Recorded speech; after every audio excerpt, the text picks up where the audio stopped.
Welcome to the Dice Tower. This is the Origins Summer Preview with the Dice Tower, done at the Origins Game Fair 2013 in conjunction both with the Dice Tower and the Game and Manufacturers Association, GAMA.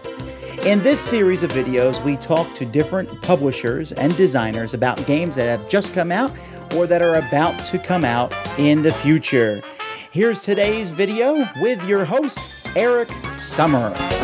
Origins 2013, the Dice Tower's coverage continues. I'm with Phil from Steve Jackson Games, and this is Castellan / Castellan, depending on where you live. This one is Castellan because it is the game in 5 different languages. The international version. The international edition.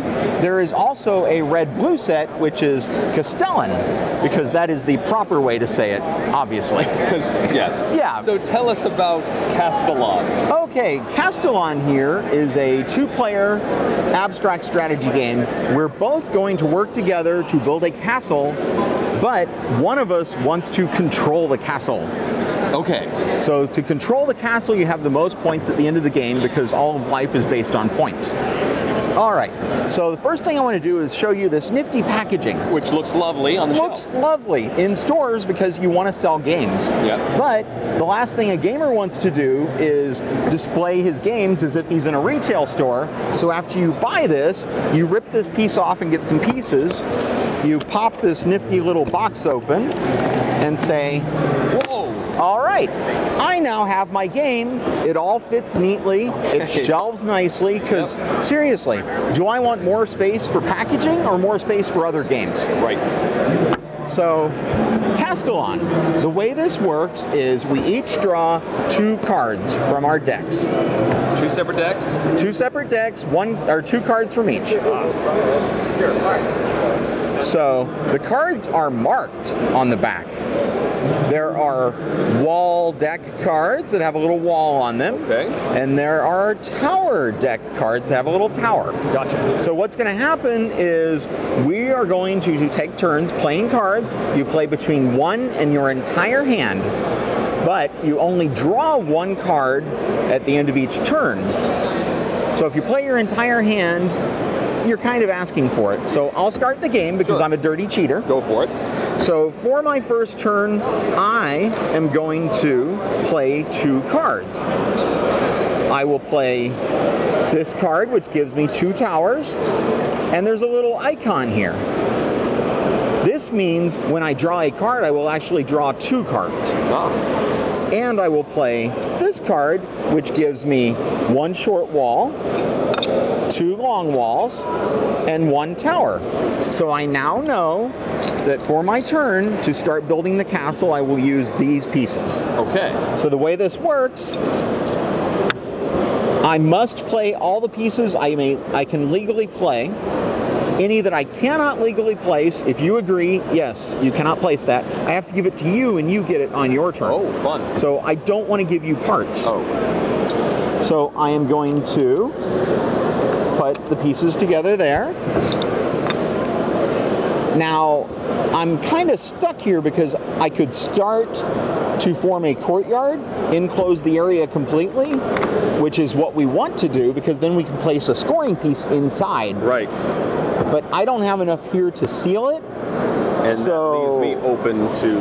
That will leave you open, but I've played my 2 cards. I've played all my pieces. I discard.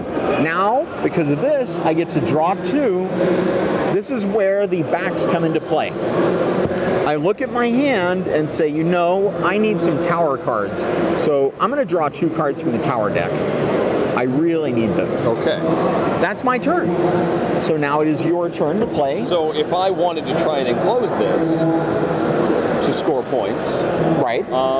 I could play this guy to get a tower and 2 small walls. I got these over here. And 1 long wall. Long yes. wall. And then I'm going to want 1 more long wall, so I'll play this as well. And I know I'm already making a mistake. Unless I play more towers, which I could certainly do. You could play your entire hand, yes.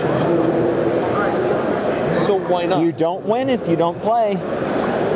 I will get 2 more towers, Okay. and then I get to play castle building. All right, now you're going to build your castles. I know I want to enclose. Now, something nice here is when you enclose, every courtyard at the end of the game is worth a number of points equal to the number of towers adjacent to it. So if you use your 2 long walls here, that's a 4-point section.